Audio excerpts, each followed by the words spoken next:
À 1 heure de Rouen, en pleine campagne normande. Bonsoir monsieur. Je suis chef du groupe spécialisé anti-cambriolage. Plusieurs cambriolages viennent d'avoir lieu en quelques heures seulement, dans un rayon de 5 km. Un gang de voleurs écume la région. Donc le principe est toujours le même. Ils ont passé le gros tournevis. Ils ont passé, le but c'est de lever à minimum la porte pour la faire sortir du logement et après ça s'ouvre. Martine, 68 ans, s'est fait voler de l'argent liquide et des bijoux. Un butin de plusieurs centaines d'euros. La victime est chamboulée. Ses colliers, c'est son mari disparu qui lui avait offert. Ça m'est jamais arrivé, non. Puis là maintenant je suis veuve, alors je suis toute seule, maintenant je suis paniquée. Malgré l'état de choc de Martine, Pascal l'enquêteur a besoin d'elle pour retracer le parcours des cambrioleurs. J'ai juste une petite question. La boîte en porcelaine qui est sur le lit, elle était où? Enfin, ils étaient sur l'étagère, voilà, c'est ça. Ah, sur l'étagère là-haut. Oui, ça c'est... Il y a encore quelques années, l'enquête aurait reposé en grande partie sur le témoignage de Martine. Aujourd'hui, tous les gendarmes sont formés aux nouvelles techniques scientifiques. Par exemple, là tu vois un avant de chaussure. Chaque meuble touché par les cambrioleurs est passé au crible. Les relevés d'empreintes et d'ADN sont systématiques. Là je regarde un peu les supports sur lesquels on va pouvoir travailler. Et on regarde vraiment les supports qui sont faciles pour l'application de la poudre. Parce que les textures comme le bois, c'est relativement plus compliqué parce que la poudre a tendance à se mettre dans les rainures du bois et ça ressort aucune trace. Que là on a des parties vraiment très lisses, comme le pot, on sait qu'il a été manipulé, donc celui-là il va falloir qu'on fasse une recherche de traces papillaires dessus. Des traces papillaires, c'est-à-dire des empreintes digitales. Pascal va aussi relever des traces de semelles. L'empreinte digitale ou l'empreinte ADN, c'est une preuve matérielle quasi irréfutable. Un doigt à mise en cause, on retrouve son doigt ici, il était là. On peut fermer les volets là. Là je peux les fermer là. Traumatisée, Martine craint que les cambrioleurs reviennent. Puis non mais t'es quand même en sécurité, c'est fermé. Ah oui. Ah oui, c'est fermé là. Les voisins de Martine tentent de la réconforter. Presque tous ont déjà été cambriolés. Deux maisons. Et puis à côté aussi. Bon, la prochaine c'est mort. Je vais dire que Allez, au revoir monsieur, dame. Pour remonter la piste de ce gang de cambrioleurs, Pascal a une priorité. Exploiter toutes les empreintes qu'il a relevées. Les preuves scientifiques sont devenues indispensables aux enquêteurs. À 40 km au nord de Paris, l'Institut de recherche criminelle de la Gendarmerie nationale, l'IRCGN. 250 scientifiques qui traquent chaque indice, même microscopique, sur les affaires les plus sensibles de l'Hexagone. Il y a des gens qui ont dû sortir de leur voiture précipitamment, qui ont dû paniquer, je suppose, et qui se sont fait percuter par d'autres véhicules. Lors d'un des incidents de la route le plus meurtrier de 2016, en Vendée, les experts vont jouer un rôle crucial pour comprendre le déroulement du drame. C'est tous ces détails et leur exploitation qui vont permettre de reconstruire le puzzle. Dans ces enquêtes, la moindre preuve peut tout faire basculer. Ah oui, les petits ronds? Ouais. Ça, c'est les empreintes qu'on vous a relevées. Et c'est unique. Ces empreintes digitales vont permettre de démanteler un gang de cambrioleurs qui sévit dans l'ouest de la France. Excusez-moi noter. 3 bracelets en or, 2 cm de large tressés. Et de faire avouer les suspects. On fout le bordel partout, on prend ce qu'on veut et après on se barre. N'hésite pas, il y a quelqu'un, bon, on rentre dedans. Les experts de la gendarmerie sont aussi au cœur d'affaires hors du commun. Comme le crash de la 320 de la compagnie égyptaire. 66 victimes, dont 15 Français. Si on ne se donne pas les moyens de pouvoir identifier ces victimes-là, rien ne pourra être restitué aux familles, elles ne pourront pas faire leur deuil. Grâce à une autorisation exclusive, pendant 1 an, nous avons filmé sur le terrain et dans les laboratoires les meilleurs enquêteurs de la gendarmerie.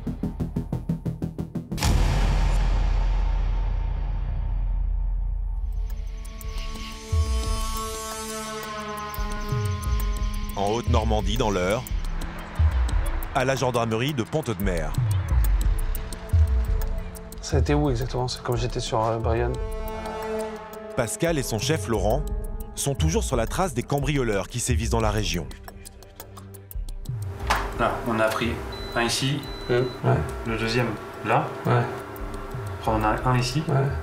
C'est vraiment le long de l'axe 130. Les voleurs ne frappent pas au hasard. C'est qu'on est proche de la région parisienne et qu'on a des grands axes, soit autoroutiers, soit routiers. Donc on a plusieurs autoroutes. On a l'autoroute A13 qui est connue pour faire Paris-Deauville. En rouge, les zones les plus cambriolées. Toutes correspondent à des sorties d'autoroute. A13, sortie A13. Selon Laurent, si les malfrats choisissent leur cible le long de l'A13, c'est afin d'avoir plusieurs itinéraires possibles pour s'échapper. Et surtout, il s'agit d'une zone qui abrite de nombreuses villas, souvent des résidences secondaires inhabitées, parfois très isolées.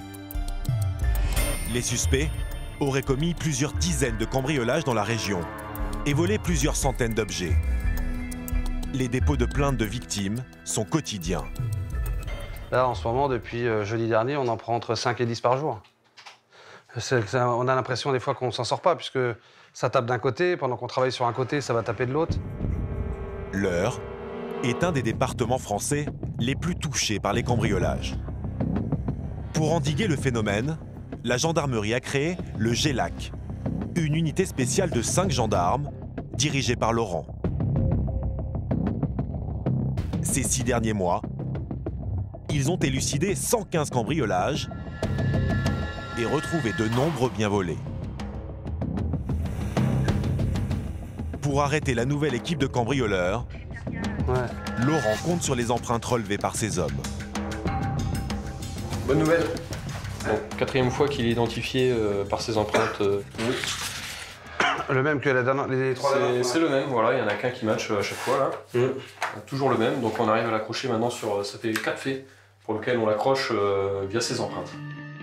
Toutes les empreintes digitales de personnes déjà condamnées sont stockées dans un fichier central, le FAED. Grâce aux empreintes trouvées sur plusieurs cambriolages, un individu a été identifié. Il serait une des têtes du réseau. Pas de souci, merci. Il a déjà fait plusieurs mois de prison pour cambriolage. Les enquêteurs n'ont par contre pas d'adresse pour le suspect. Mais Laurent connaît les habitudes de ce type de cambrioleurs. Ils revendent souvent une partie de leur butin à des magasins spécialisés dans les produits de seconde main. Vous venez souvent ici, Laurent? 3-4 fois par mois, environ. On pense qu'il y a du matériel qui a été écoulé ici, donc on va faire le nécessaire. Pour vendre un objet, il suffit de donner sa carte d'identité. Aucune facture n'est demandée. À partir du moment où on a la pièce d'identité et la personne en face, c'est vrai que c'est pas évident de savoir si vraiment l'objet est à lui ou pas.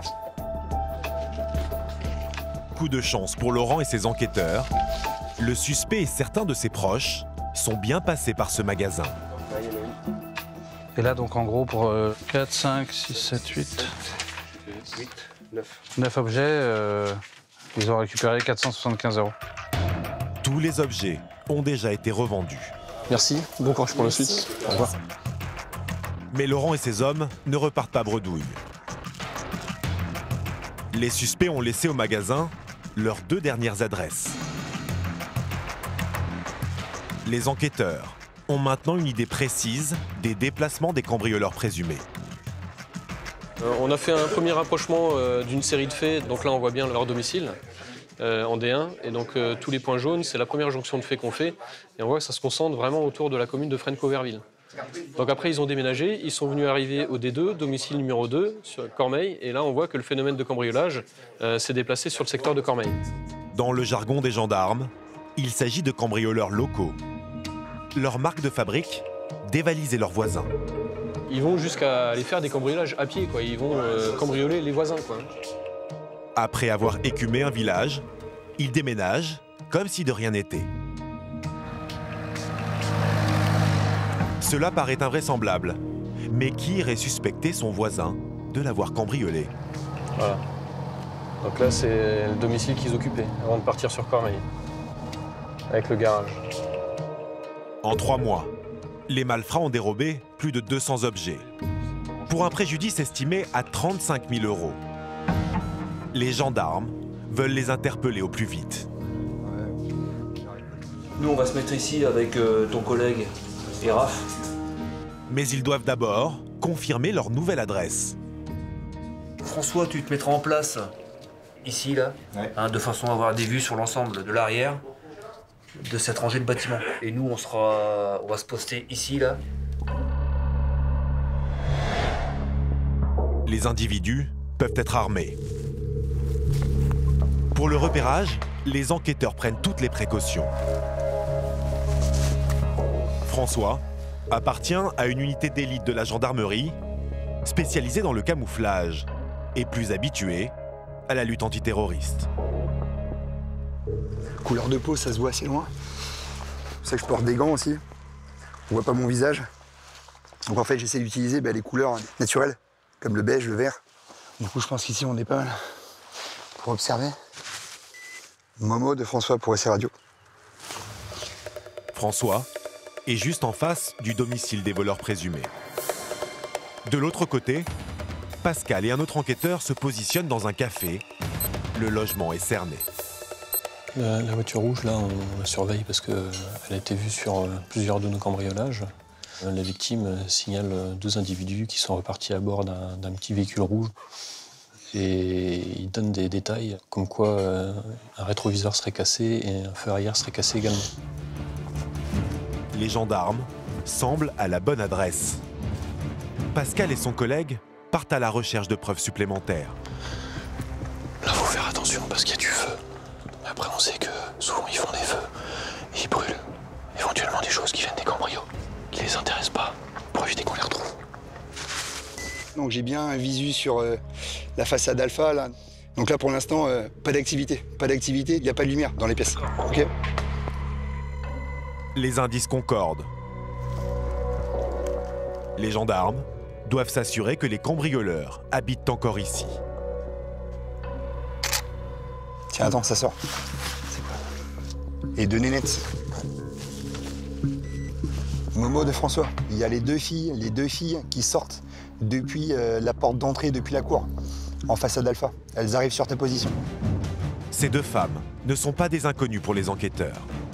Il s'agit des compagnes des cambrioleurs présumés. Ils habitent donc bien ici. On va passer le Porsche. Je retire mon oreillette, donc je ne serai pas joignable le temps de la reco. C'est bien pris? Déguisés en techniciens de maintenance, Pascal et son collègue se rapprochent de l'appartement pour préparer au mieux l'interpellation. Ils prennent les dimensions de porte. Si le mur est solide, si on installe le vérin hydraulique, en fait, il faut que tout l'entourage de la porte soit solide.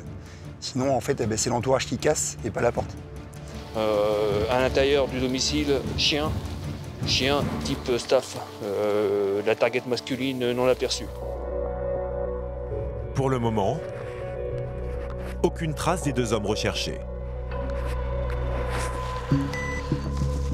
Mais quelques minutes plus tard, il y a du mouvement du côté de François, caché dans la forêt.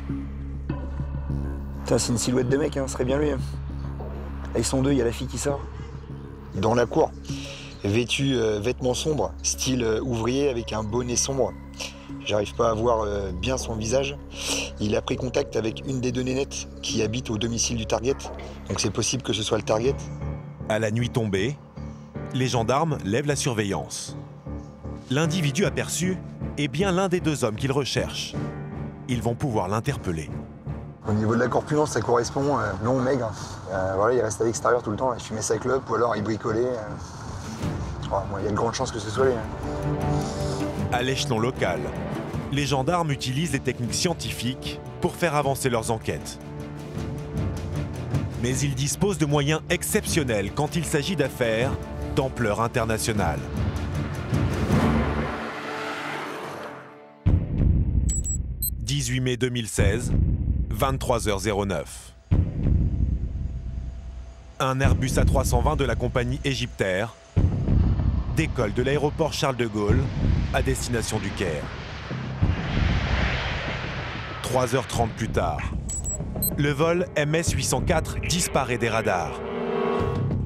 Il se serait crashé en mer dans les eaux territoriales égyptiennes. 66 personnes sont portées disparues, dont 15 Français. Moins de 4 heures après l'accident, en région parisienne, l'Institut de recherche criminelle de la Gendarmerie nationale, l'IRCGN, déclenche une cellule de crise. À l'heure actuelle, l'avion vient d'être localisé. Donc on a un avion qui s'est crashé en mer. Donc probablement des victimes qui sont dans l'état qu'on va retrouver, mais en mer. Le colonel Touron est le directeur de l'IRCGN. Identifier les victimes françaises d'un crash aérien fait partie des prérogatives exclusives de l'Institut. Depuis sa création en 1987, ces experts de la gendarmerie ont géré plus de 80 catastrophes. Notamment le crash de la Germanwings dans les Alpes françaises.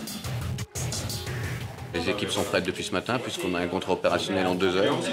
On était prêts à partir si nécessaire. Là, dans le cas présent, il faut bien définir la mission et comme ça on envoie bien les gens adaptés. Très vite, la nouvelle de la catastrophe est reprise par les médias du monde entier.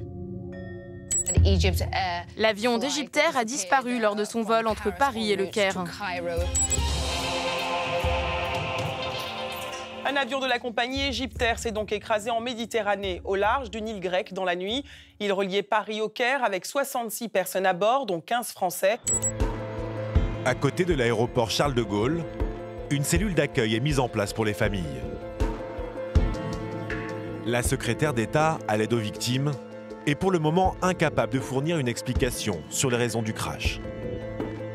Aujourd'hui, je ne pense qu'à la souffrance et à la peine des parents de ces victimes. À l'IRCGN, les experts sont sur le pied de guerre. Les spécialistes en analyse génétique, empreintes digitales, médecine légale et explosifs n'attendent plus que le feu vert de l'Égypte pour partir. Mais la situation diplomatique est tendue. L'expérience qu'on a avec les relations avec l'Égypte, c'est qu'on n'approche pas de leur processus d'identification, l'expérience antérieure. S'ils sont sur leur territoire national et s'ils procèdent de la même manière qu'ils ont procédé pour Sharm el-Sheikh, ils ne demanderont aucune assistance et aucun contact. Le colonel Touron a vu juste. L'Égypte n'accepte pas la présence des gendarmes.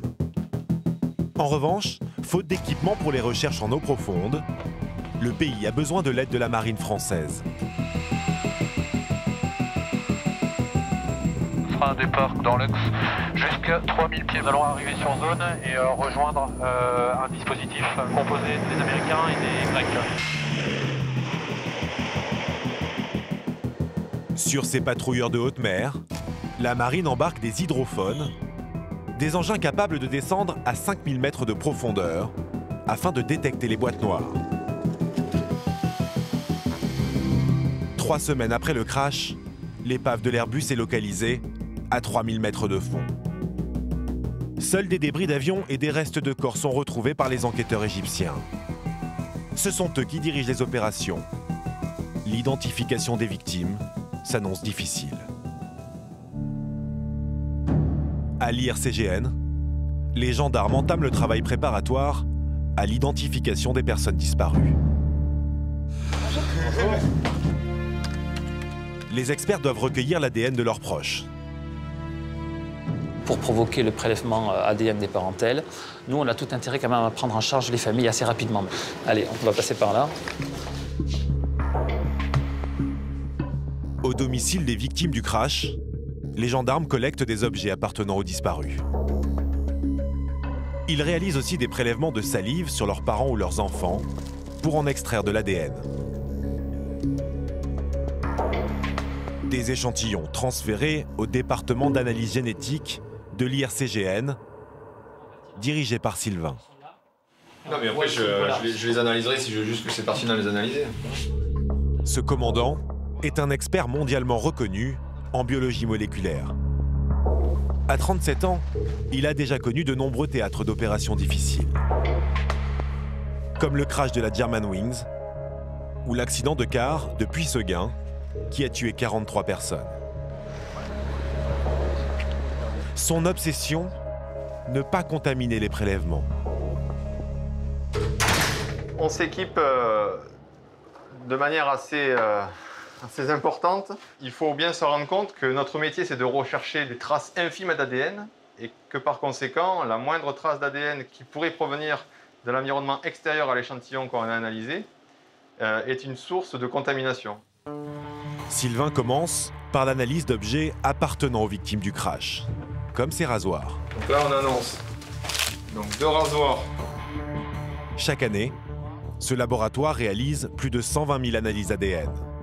Mais pour Sylvain, le crash de l'Égyptaire est un cas particulièrement sensible. La prise en compte des familles, des victimes, elle commence ici. Si jamais, nous déjà, on ne donne pas les moyens de pouvoir identifier ces victimes-là, rien ne pourra être restitué aux familles.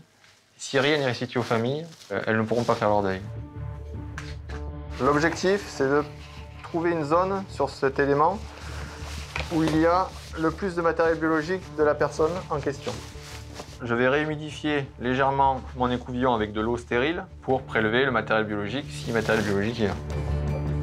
S'il arrive à extraire un ADN de ce rasoir, il sera comparé avec ceux recueillis sur les restes des corps. Tout ce qui va être relevé sur le site de l'accident vont être des éléments de corps non identifiés. Et que le seul moyen de les identifier, c'est par le travail qu'on fait aujourd'hui, où on associe à un objet un nom, à des parents un enfant, et donc une identité.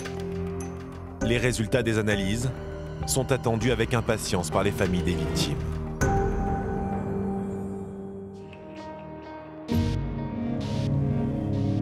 En banlieue parisienne,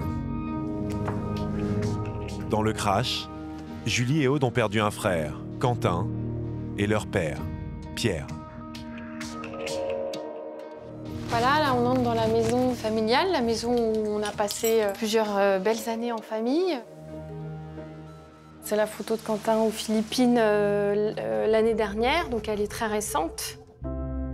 Très complices, Quentin et son père avaient prévu ce voyage en Égypte de longue date.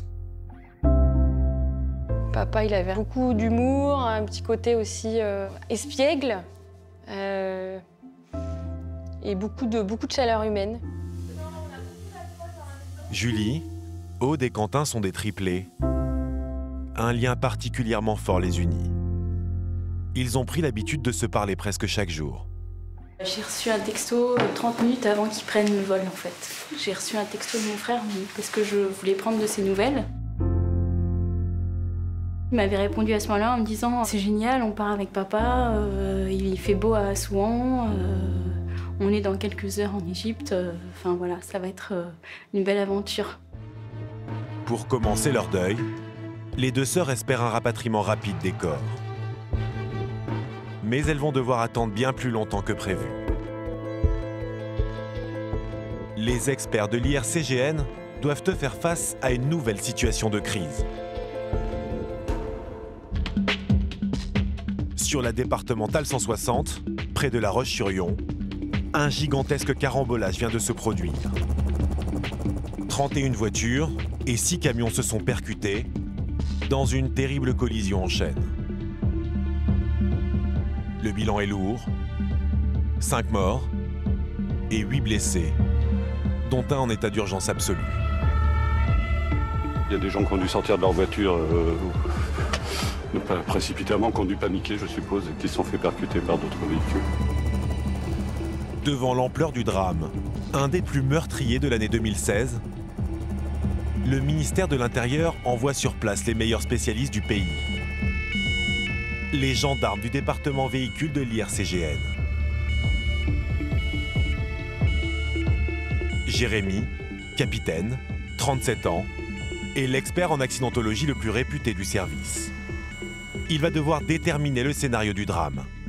C'est une 2x2 voies, tout ce qui est de plus normal. Le seul point important, je dirais, c'est la présence d'un point d'eau juste à proximité du site de l'accident qui peut générer dans certaines conditions de température des phénomènes de nappe de brouillard, mais jamais un facteur qui mène à l'accident, mais la conjonction de plusieurs facteurs.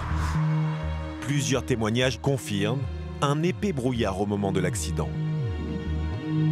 Certains automobilistes auraient-ils commis des imprudences? Roulaient-ils en excès de vitesse? 24 heures après l'accident, la circulation est toujours coupée. La scène du carambolage a été figée pour permettre aux enquêteurs de travailler.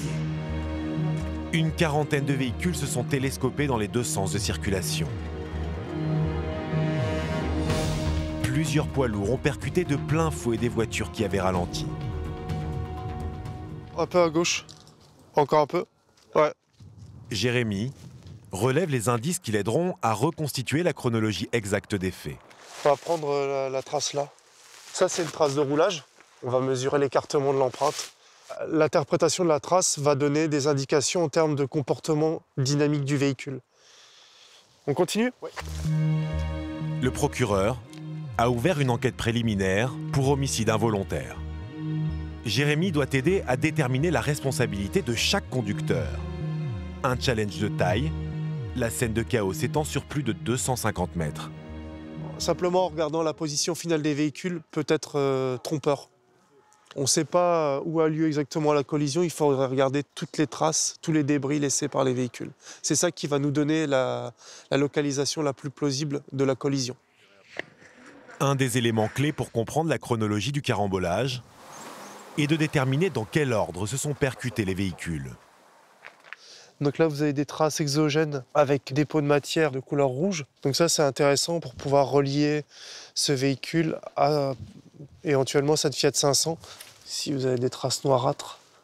L'approche matière consiste notamment à faire un prélèvement de ces traces exogènes et de pouvoir faire des comparaisons et voir si effectivement on a un transfert croisé entre les véhicules. En plus de leur constatation, pour reconstituer la scène de l'accident, les experts de l'IRCGN disposent d'une arme redoutable. Une technologie de pointe que seuls 2 services de gendarmerie possèdent en France. L'idée, ce serait de commencer à scanner en amont de ces traces. Cet objet est un scanner 3D. Une machine à 50 000 €.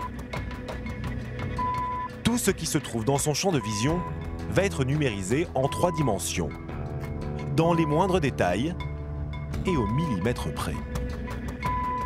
On pourra par exemple mesurer la distance qui sépare cette plaque d'immatriculation par rapport au véhicule auquel il appartenait.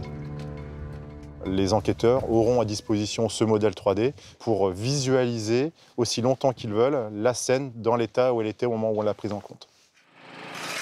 Pour les enquêteurs, il y a une autre piste à ne pas négliger, les témoignages des victimes. Merci, au revoir. Alain, 68 ans, vient de signer sa déposition. C'est un miraculé, il était au cœur du carambolage. Vous étiez où, vous? Là.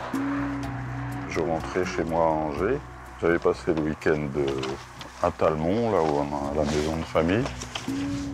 2 jours après l'accident, Alain est toujours sous le choc.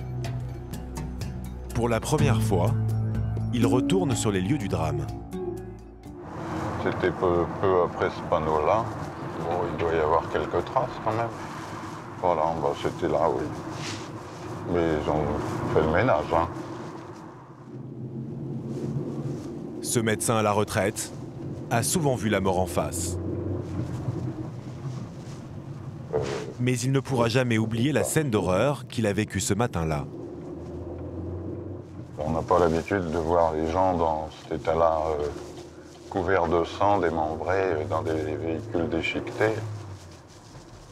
De toute façon, autour de moi, dans un rayon de 10 mètres, il y avait 5 morts et une dame coincée sous une camionnette que j'étais bien sûr incapable de soulever. Le monsieur qui devait être son mari, je suppose, mais était mort à côté d'elle. La minute avant l'accident, Alain se la repasse en boucle. Il revoit encore ce mur de brouillard. Et surtout, certains automobilistes lancés à vive allure derrière lui. J'ai vu des feux stop qui s'allumaient devant, donc j'ai ralenti. Il y a des gens qui n'ont pas ralenti, qui se sont mis à doubler. Et moi, je me suis arrêté relativement facilement, parce que j'allais pas très vite et ça freinait bien. Puis il y a la voiture derrière qui m'a frotté l'aile. Bah, s'ils n'ont pas réussi à s'arrêter, c'est qu'ils devaient rouler vite, quoi. Pour déterminer si des conducteurs étaient en excès de vitesse, Alain, comme les enquêteurs, attendent beaucoup du travail des experts de l'IRCGN.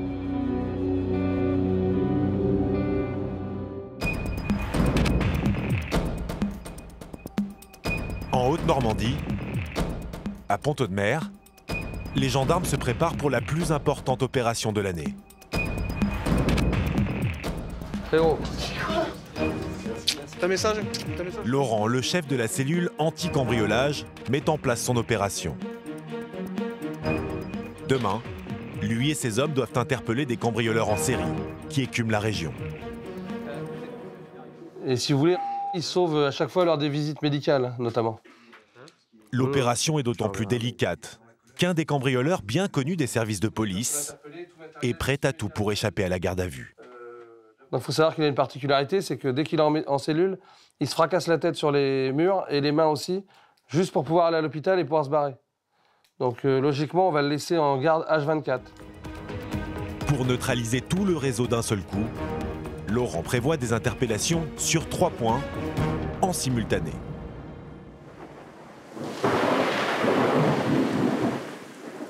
Le lendemain, 5 h du matin.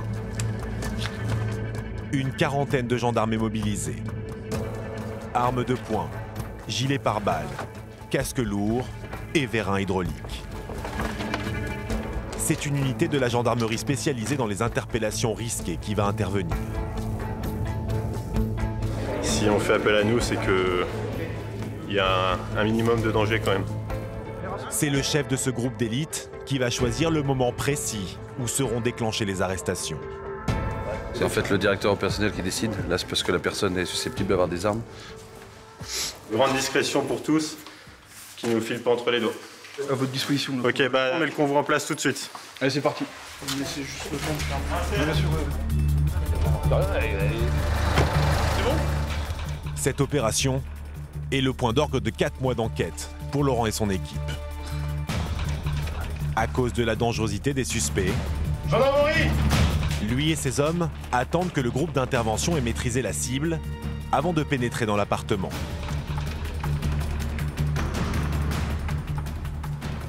Ouais, confirme. Tu m'annonces quand c'est sécurisé pour pouvoir venir avec les autorités. Les gendarmes ont interpellé l'individu recherché. Il est connu pour s'être évadé lors de précédentes arrestations. Les hommes du groupe d'intervention ne le quittent pas d'une semelle. Je sais très bien que c'est pas de rigolo. Là, j'ai pas envie de me faire péter quoi, j'ai pas envie de me faire niquer. Je me dis, je vais pas bouger, ça marche. Les gendarmes ne prennent aucun risque. Pour éviter que le suspect ne se blesse volontairement, afin de rendre son état incompatible avec la garde à vue, ils lui mettent un casque de boxe pour protéger sa tête. Allez, hop, au boulot. Laurent et les autres enquêteurs peuvent maintenant commencer la deuxième phase de l'opération. 3 tondeuses. La fouille de l'appartement. Donc, je vous explique, d'accord? Je vais prendre des objets, c'est pas la peine de venir, non, c'est à moi, c'est à ma mère, c'est au pape. Je vérifierai, si c'est pas volé, je vous les rendrai. On va éviter de perdre du temps, d'accord? Je vais déjà prendre l'ordi. Là, vous allez me dire, c'est à ma mère. Voilà. Vous recherchez quelque chose en particulier? Notamment console de jeu, ordinateur, télé, à l'intérieur de la maison, plaque de cuisson, matelas. Tout ce qui a été dérobé au cours de 15 cambriolages. Rapidement, les gendarmes trouvent de nombreux objets suspects. Dans le porte-monnaie aussi, il y a des bijoux. Et une petite quantité de cannabis. Ah, arme, ok. Dans les toilettes, ils font une découverte plus inquiétante. Un pistolet. Si vous dites que c'est à vous, c'est pas à vous, c'est pas à vous. Il y a des cartouches. J'ai fait ménager il y a 3 jours, des balles. même pas là le truc. C'est une vraie arme. Oui, c'est une vraie arme, je vous rassure. L'arme est une preuve supplémentaire. Mais Laurent est loin d'avoir trouvé la centaine de biens volés lors des cambriolages. Au fond du jardin, les enquêteurs découvrent des restes de voitures et des objets brûlés, comme ces poêles à pétrole. On les avait dans notre listing des objets volés. Ça, c'est pour se débarrasser. C'est des trucs qu'ils n'ont pas réussi à vendre. Une autre interpellation réalisée ce matin va donner un coup d'accélérateur à l'enquête. Celle d'un complice du suspect, dont l'appartement servait de lieu de stockage aux cambrioleurs présumés. Donc ce matin, on débarque chez lui. Il nous dit qu'il a beaucoup d'objets dérobés, qui lui ont été fournis par... et qu'il stocke pour lui ou qu'il tente de vendre. En fait, c'est la caverne d'Ali Baba de nos voleurs. C'est lui qui stocke tout chez lui. On a découvert des ordinateurs qui sont dans le bureau, on a découvert des vélos dérobés, téléviseurs, guitares, des broussailleurs, Des billets de banque, donc de collection, des pièces de monnaie. Mais aussi des objets multimédia, plusieurs téléphones et des dizaines de bijoux. 3 bracelets en or, 2 cm de large tressés. Voilà une broche de couleur noire et or. Collier couleur or. Et un pendentif or avec un zirconium. Preuve supplémentaire, dans le téléphone du suspect, les photos de nombreux objets volés.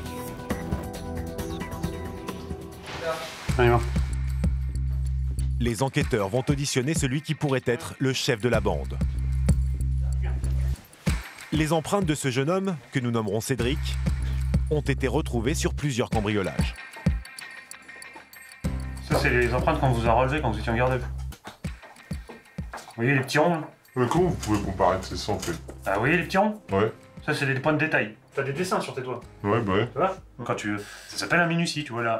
Un bout de... T'as la crête, ouais. Bout de crête, c'est quand le trait s'arrête et qu'il reprend plus loin. Tu vois? C'est des bouts de crête. Personne qui peut avoir 2 fois la... Enfin, c'est juste pas possible. C'est difficilement contestable. C'est-à-dire? Et c'est unique. Ah oui. Ah oui. Face à ces preuves irréfutables, Cédric avoue immédiatement. Et il est très clair quant aux motivations qui le poussent à cambrioler. Moi, je préfère avoir de l'argent facile, comme je vous dis, avoir de l'argent tous les jours. Tous les jours, il y a de l'argent qui rentre. Que quand on travaille, c'est tous les mois. Et des fois, attendre à la fin du mois pour avoir le salaire et tu vas acheter un truc impérativement. Tu peux pas parce qu'il faut que tu attendes ton salaire. Est-ce que vous vous souvenez là, de cette maison-là? Ouais. Ouais. En gros, on a dévalisé la maison, on a tout pris ce qu'il y avait dedans et j'ai fait 3 000 €. On a tout pris, télé, frigo américain, que de l'or, des armes. Ok. Les malfrats ont un rituel. Avant chaque cambriolage, ils boivent plusieurs bouteilles d'alcool. Donc ça monte bien et quand l'alcool est bien monté, on y va. En gros, on fout le bordel partout, on prend ce qu'on veut et après on se barre. On n'hésite pas, il y a quelqu'un, on lui rentre dedans. Cédric et ses complices n'hésitent pas non plus à mettre le feu à des objets, à arroser les pièces d'eau de javel ou même à éventrer un mur. Et là, le trou dans le placo, là? Avec une masse. Parce qu'au début, on croyait qu'il y avait un coffre dans le mur. Parce qu'on frappait et ça nécro, ça fait, on a pris la masse, bam, bam, mais il y avait rien. Tu te rends compte du préjudice? Si Cédric a avoué les cambriolages, il affirme pour le moment avoir agi seul. Il tente de protéger son complice, l'autre suspect interpellé, que nous nommerons Sofiane, auquel les gendarmes avaient mis un casque pour éviter qu'il ne se blesse volontairement. Pour y voir clair, les enquêteurs organisent une confrontation. Au premier plan, Cédric, et de dos, Sofiane. C'est lui qui est interrogé en premier. Concernant le vol par effraction, commis le 20 janvier 2017, pouvez-vous nous exposer les circonstances dans lesquelles les faits ont été produits? On était 2, on était moi, on est parti péter le truc, c'est tout. Sofiane reconnaît son implication. Mais pourtant, à la même question, Cédric affirme à nouveau ne pas avoir de complice. Persistez-vous à déclarer que monsieur ment quant à son implication dans les faits? Oui. Sofiane est épuisé par la garde à vue. Pour abréger les débats, situation inhabituelle, il va demander à Cédric de le dénoncer. En vrai, dis que c'est moi. J'ai juré, dis que c'est moi qui conduisais. Je me dis juste quand même qu'ils disent la vérité, ça y est, c'est fini. Dans tous les cas, je vais au placard moi aussi. Tu vas pas me sauver, je te le dis. Non, en gros, ouais, je voulais pas me mettre dans la merde. J'ai voulu tout nier contre lui, en gros, qu'il ressort parce qu'il a sa fille et tout. Je voulais pas qu'il aille en prison. C'est un choc quand ton père est en prison. Ah oui. On était ensemble, mais en gros dans la même galère. Ça fait, on a suivi un engrenage, puis cambriolage. Les deux hommes encourent jusqu'à 15 ans de prison et 150 000 € d'amende.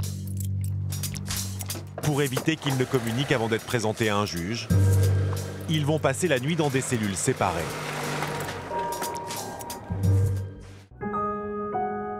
En banlieue parisienne, 6 mois après le crash de l'Égyptaire qui a fait 66 victimes, Julie et Aude n'ont toujours pas récupéré les corps de leur frère Quentin, ni de leur père, Pierre.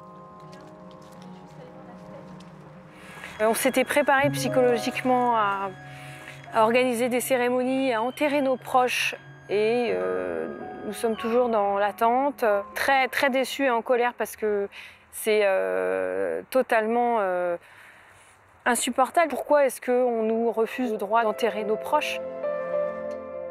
C'est dans le caveau familial, à côté de leur mère, que les deux sœurs aimeraient que Quentin et leur père reposent.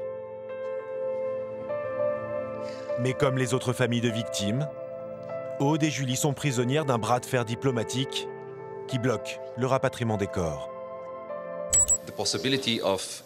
La probabilité qu'il s'agisse d'une attaque terroriste est beaucoup plus forte que celle d'un incident technique. Les autorités égyptiennes affirment qu'une attaque terroriste a causé le crash de l'Airbus. Les experts égyptiens auraient découvert des traces d'explosifs sur le reste des corps. Des déclarations qui laissent sceptique le colonel Touron, directeur de l'IRCGN.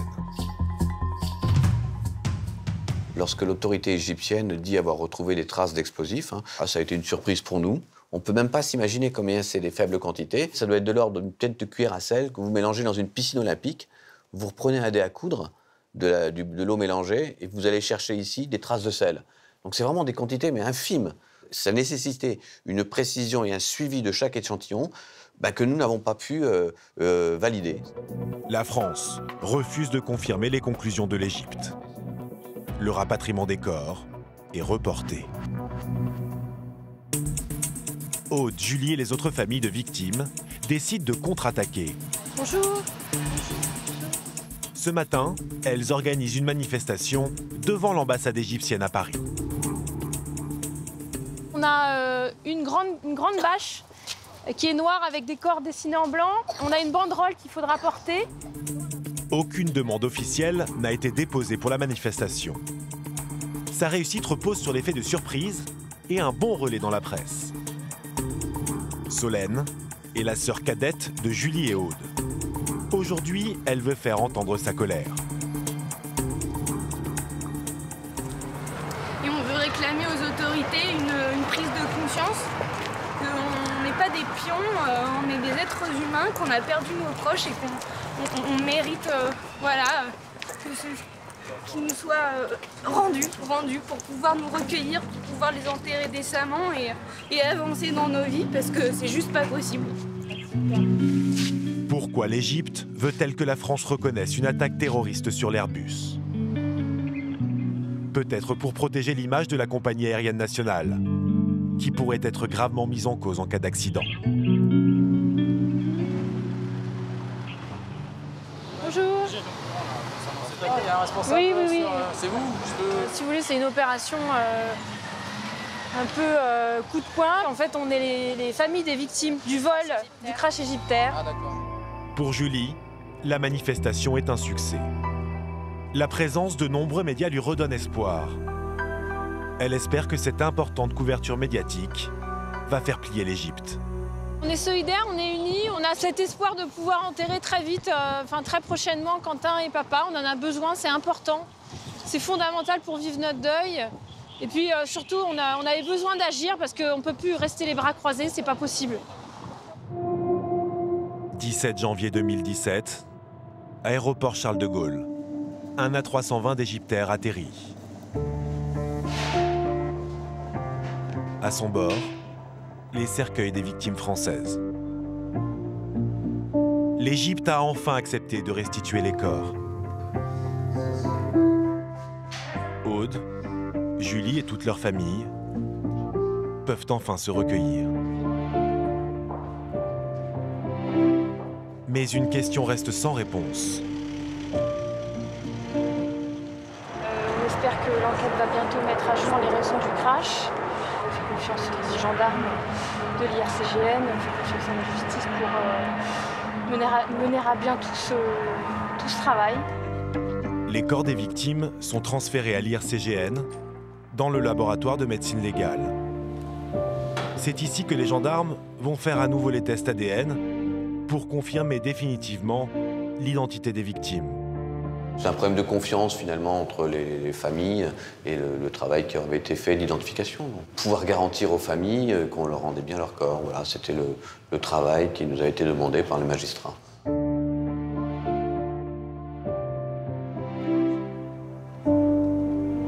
2 jours après les analyses, Aude et Julie récupèrent enfin les corps de leur père et de leur frère. Dans la maison familiale, elles peuvent enfin veiller Pierre et Quentin en attendant l'inhumation.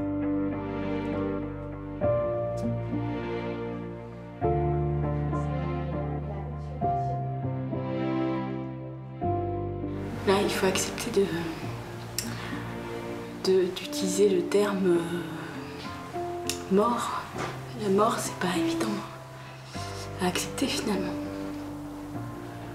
Mais voilà, c'est un soulagement de les avoir à la maison. Et puis voilà, ils vont enfin pouvoir être inhumés dignement et puis rejoindre notre maman. Donc c'est une bonne chose.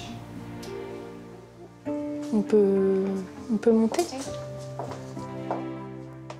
La France et l'Égypte ne sont toujours pas d'accord sur la cause officielle du crash. D'après nos informations, aucun élément ne permet d'accréditer la thèse terroriste.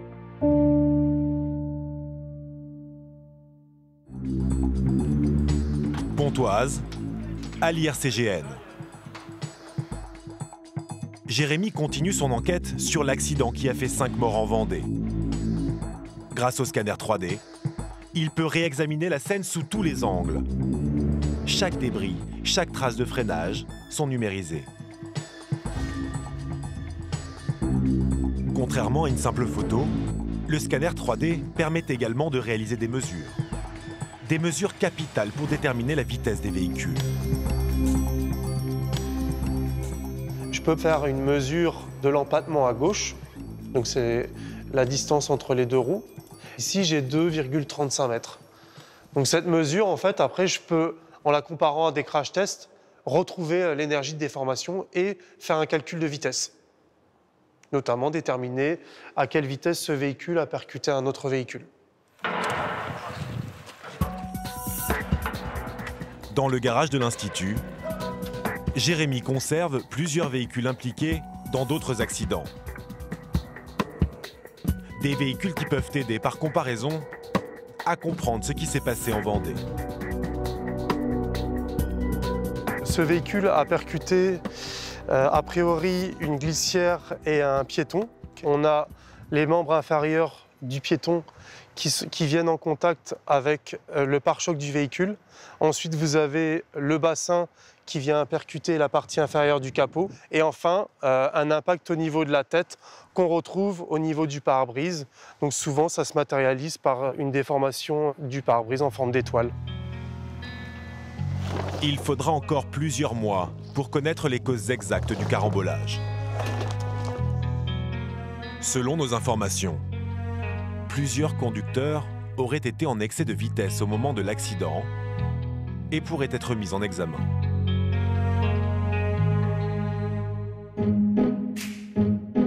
En Haute-Normandie, dans la salle d'attente de la gendarmerie, des victimes de cambriolage font le pied de grue.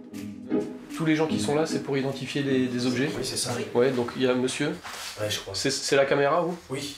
Là, le but, c'est tout ce qui est identifié à 100%, c'est de le restituer dès maintenant. Donc on a l'accord du magistrat pour ça. Donc nous, ça nous évite de garder des scellés et des scellés, parce qu'on en a plus de 200 quoi, quand même. Donc voilà, tout ce qu'on peut rendre, on va essayer de le rendre le plus rapidement possible. Faut que je vais chercher un camion ou ça va aller? Le préjudice des cambriolages avoisinerait les 35 000 €. Pour les gendarmes, le moment de la restitution des objets aux victimes est l'acte final de leur enquête. C'est vrai que c'est toujours une satisfaction, ouais. Est-ce que vous avez eu des bijoux de volée? Oui. Oui? Nous allons l'avoir sur le mien. Alors, on va procéder par ordre. Ça, c'est à Pauline. C'est ce que Pauline avait fait à sa grand-mère. Ouais.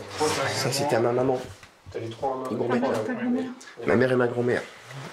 C'est des bijoux de famille de mes parents qui sont disparus. Donc, ouais, c'est un peu d'émotion. Pour Philippe, le traumatisme du cambriolage est encore bien présent.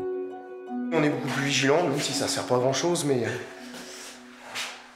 vigilant et méfiant. On se méfie de tout le monde, on a peur de tout. Voilà. Ça, c'est les chaussures. Allez, c'est à Pauline, ça. Pour tous les membres de cette famille, le cambriolage de leur maison est une épreuve qu'ils n'ont toujours pas digérée. Notamment Pauline, la fille de Philippe. J'espère juste qu'ils vont payer pour ce qu'ils ont fait.